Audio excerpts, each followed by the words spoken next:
Top quality और consistent performance के लिए सिर्फ सिल्वर पंप नाम याद रखना।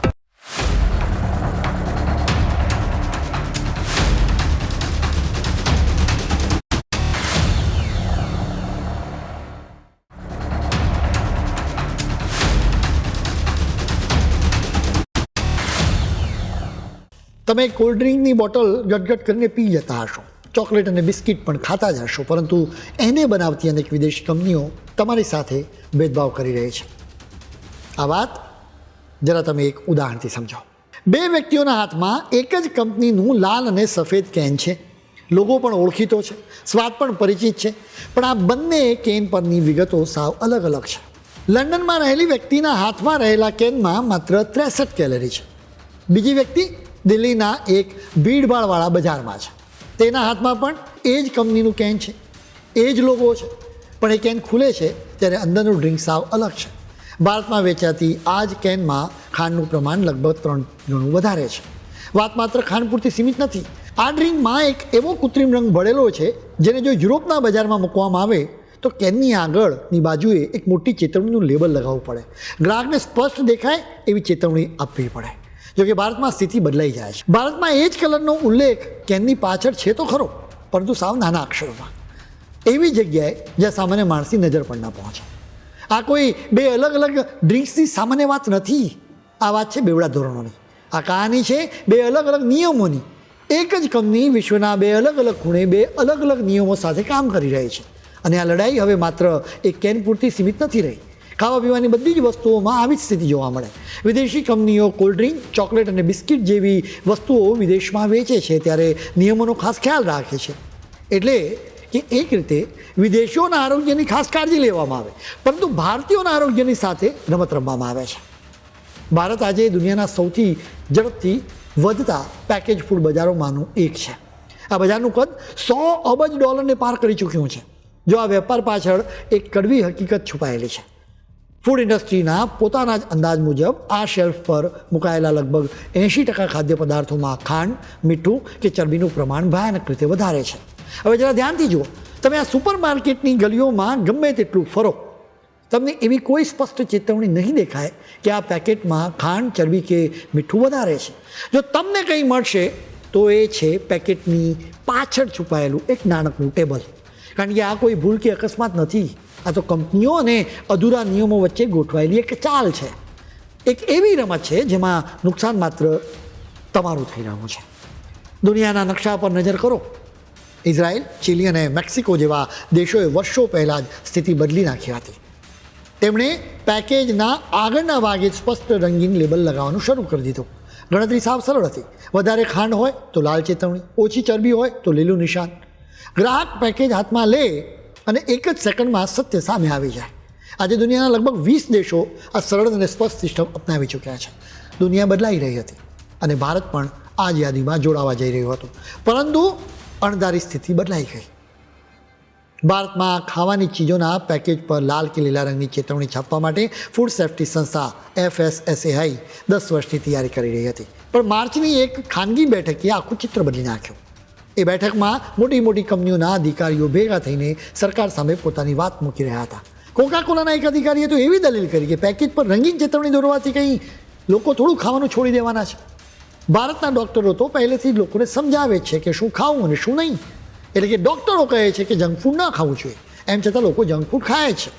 કંપનીઓએ સરકારને એક સરળ રસ્તો બતાવ્યો કે પેકેજ પર કોઈ લાલ લીલી ચેતવણી ન રાખો, બસ પાછળ કાળા સફેદ અક્ષરે નાનું ટેબલ છાપી દો અને ખોરાક કેટલો ખરાબ છે એ કહેવાને બદલે કેટલા પ્રમાણમાં એ ખાવો જોઈએ એવું લખી દો. ટૂંકમાં કંપનીઓએ છે ને પોતાની બ્રાન્ડ બચાવવા માટે કડક ચેતવણીને બદલે એકદમ સરળ રસ્તો શોધી કાઢ્યો, જેથી તેમની ચોકલેટ, બિસ્કિટ કે કોલ્ડ ડ્રિંકના વેચાણમાં ઝાઝો ફરક ન પડે. ઓગસ્ટ આવતા સુધીમાં તો કલરફુલ ચેતવણી છાપવાનો પ્લાન સીધો ડબ્બામાં જ નાખી દેવાયો. તમે જુઓ કે દલીલ પણ કેવી આપવામાં આવી. એજન્સી કહેવા લાગી કે ભારતીય ખોરાકનો સ્વાદ તો પશ્ચિમ કરતાં વધુ તીખો અને ચટાકેદાર હોય છે, એટલે વિદેશી નિયમો અહીં નહીં ચાલે. પણ વાત અહીં પૂરી નથી થતી. આ નિર્ણય સામે સુપ્રીમ કોર્ટમાં જંગ જામ્યો છે. લોકોના સ્વાસ્થ્ય માટે લડતા કાર્યકર્તાઓએ કોર્ટના દરવાજા ખટખટાવ્યા. સુનાવણી દરમિયાન જજોએ પણ સરકારી અધિકારીઓનો બરાબરનો ક્લાસ લીધો. કોર્ટે સંભળાવી દીધું કે દુનિયાને દેખાવું જોઈએ કે ભારત પોતાના નાગરિકોના જીવ અને સ્વાસ્થ્યને રમતવાત નથી ગણી રહ્યું. એટલે કે ભારત માટે પણ પોતાના લોકોનું આરોગ્યનું મહત્ત્વ છે. મૂળ સવાલ એ છે કે આ કંપનીઓ ભારતમાં આવા કડક નિયમો માનવા કેમ તૈયાર નથી? એવું તો સાવ નથી ને કે તેમની પાસે આ કરવાનો રસ્તો જ નથી. આ જ કંપનીઓ વિદેશમાં એકદમ સીધી ચાલે છે અને કડક નિયમોનું પાલન પણ કરે છે. કોકા કોલાએ યુરોપના 20થી વધુ દેશોમાં પોતાના પેકેજ પર ટ્રાફિક લાઇટ જેવા લાલ લીલા રંગના રંગીન લેબલ લગાવ્યા છે. નેસ્લે પણ બ્રિટનમાં 2013થી જ આ કલરફુલ સિસ્ટમ વાપરે છે. મતલબ કે ટેકનોલોજી પણ તૈયાર છે, ડિઝાઇન પણ રેડી છે અને પૈસા કે ક્ષમતાની પણ કોઈ કમી નથી. આ સ્પષ્ટ લેબલ લંડનના મોલમાં છે, જ્યુરિકના સ્ટોરમાં છે અને વોર્સોના સુપરમાર્કેટમાં છે, પણ એ મુંબઈમાં નથી, દિલ્હીમાં નથી કે ચેન્નઈમાં પણ નથી. એટલે સવાલ એ નથી કે કંપનીઓ આ કરી શકે કે નહીં. સવાલ એ છે કે તેઓ ભારતના નાગરિકોને આ સાચી માહિતી આપવા જ કેમ નથી માંગી રહી. આ મુદ્દો માત્ર પેકેજના લેબલ સુધી સીમિત નથી. વાત એ પણ છે કે પેકેજની અંદર ખરેખર શું પીરસાઈ રહ્યું છે. ભારતમાં વેચાતી સામાન્ય કિટકેટમાં કોકોનું પ્રમાણ માંડ 4.5% જેટલું છે, જ્યારે ઓસ્ટ્રેલિયામાં વેચાતી એ જ કિટકેટમાં કોકો 22%થી પણ વધુ હોય છે, એટલે કે લગભગ 5 ગણું વધારે. નેસ્લેની મેગી નૂડલ્સનું ઉદાહરણ તમે લઈ લો. ભારતમાં વેચાતી મેગીની દરેક વેરાયટી સસ્તા પામ ઓઇલથી બને છે, પણ બ્રિટનમાં વેચાતી મેગીમાં તેના બદલે મોંઘા સનફ્લાવર ઓઇલ વપરાય છે અને તેના પેકેજ પર મીઠાના વધુ પ્રમાણ માટે લાલ રંગની સ્પષ્ટ ચેતવણી પણ છાપવામાં આવે છે. સૌથી રસપ્રદ વાત તો એ છે કે બ્રિટનમાં જે નૂડલ્સ વેચાઈ રહી છે ને, એમાંથી કેટલીક તો ભારતમાં જ બને છે. અહીંથી જહાજો ભરીને બ્રિટન પહોંચે છે અને ત્યાં ચેતવણીના લેબલ સાથે વેચાય છે. પણ એ જ પ્રોડક્ટ જ્યારે ભારતીય ગ્રાહક ખરીદે છે ત્યારે તેને કોઈ ચેતવણી દેખાતી નથી. જ્યારે તંત્રે નમતું જોખ્યું ત્યારે સોશિયલ મીડિયાએ મોરચો પોતાના હાથમાં લઈ લીધો. ઇન્ટરનેટ પર અચાનક જ એવા જાગૃત લોકો અને કન્ટેન્ટ ક્રિએટર્સનો એક નવો વર્ગ ઊભો થયો, જેમને બ્રાન્ડ્સના ચમકતા પેકિંગની પાછળનું સત્ય જોતા આવડતું હતું. આ લોકો એક જ બ્રાન્ડની પ્રોડક્ટ ભારત અને વિદેશમાં કેવી રીતે વેચાય છે તેની સામસામે મૂકીને સરખામણી કરવા લાગ્યા. ધીરે ધીરે બધી વિગતો સામે આવવા લાગી. જેમ કે આપણે જેને બાળકનું પોષણ સમજીને પીવડાવતા હતા, તેમાં અસલમાં તો ઘણી છુપી ખાંડ ભરી છે અને સસ્તા તેલનો ખેલ ખેલાઈ રહ્યો છે. પરંતુ અબજો રૂપિયાનું ટર્નઓવર કરતી મલ્ટીનેશનલ કંપનીઓ કંઈ એમને શાંત ન બેસે. પોતાના લોકપ્રિય સોફ્ટ કે હેલ્થ ડ્રિંકમાં ખાંડના ઊંચા પ્રમાણની પોલ ખોલતો વિડીયો વાયરલ થયો. એટલે એક દિગ્ગજ કંપનીએ પોતાની બ્રાન્ડની શાખ બચાવવા માટે સીધા કોર્ટના દરવાજા ખખડાવ્યા અને કાયદાકીય દબાણ લાવીને વિડીયો હટાવી દેવડાવ્યો. કંપનીનો દાવો હતો કે આ વિડીયો તેમની પ્રોડક્ટને બદનામ કરી રહ્યો છે. પણ કહેવાય છે ને કે સત્યને દબાવવાનો પ્રયત્ન કરો એટલે વધારે જોરથી બહાર આવે. આ કાનૂની ડ્રામાથી ઇન્ટરનેટ પર વિરોધની એક એવી લહેર ઊભી થઈ કે આખરે સરકારી એજન્સીઓએ પણ જાગવું પડ્યું. ઊંડાણપૂર્વકની તપાસ બાદ અધિકારીઓને સમજાયું કે આ કંપનીઓ તો લોકોના આરોગ્યની સાથે રમત રમી રહી છે. પરિણામ એ આવ્યું કે ખોટા દાવા કરીને લોકોને ભ્રમિત કરતા હેલ્થ ડ્રિંક કે એનર્જી ડ્રિંક જેવા મનમોહક શબ્દોના વપરાશ પર જ સરકારે કડક પ્રતિબંધ મૂકી દીધો. આખરે સામાન્ય જનતાની જાગૃતિ અને સોશિયલ મીડિયા પરના વિડીયોએ આખી ઇન્ડસ્ટ્રીને ઝૂકવા મજબૂર કરી દીધી. 2 ડઝનથી વધુ દેશોની ફૂડ લેબલિંગ નીતિઓ તપાસનારા સંશોધકો એક જ કડવા સત્ય તરફ ઇશારો કરે છે. આ સત્ય એ છે કે કંપનીઓ સતત દબાણ કરે છે, એટલે જ તંત્ર કડક નિર્ણયો લેતા અટકે છે.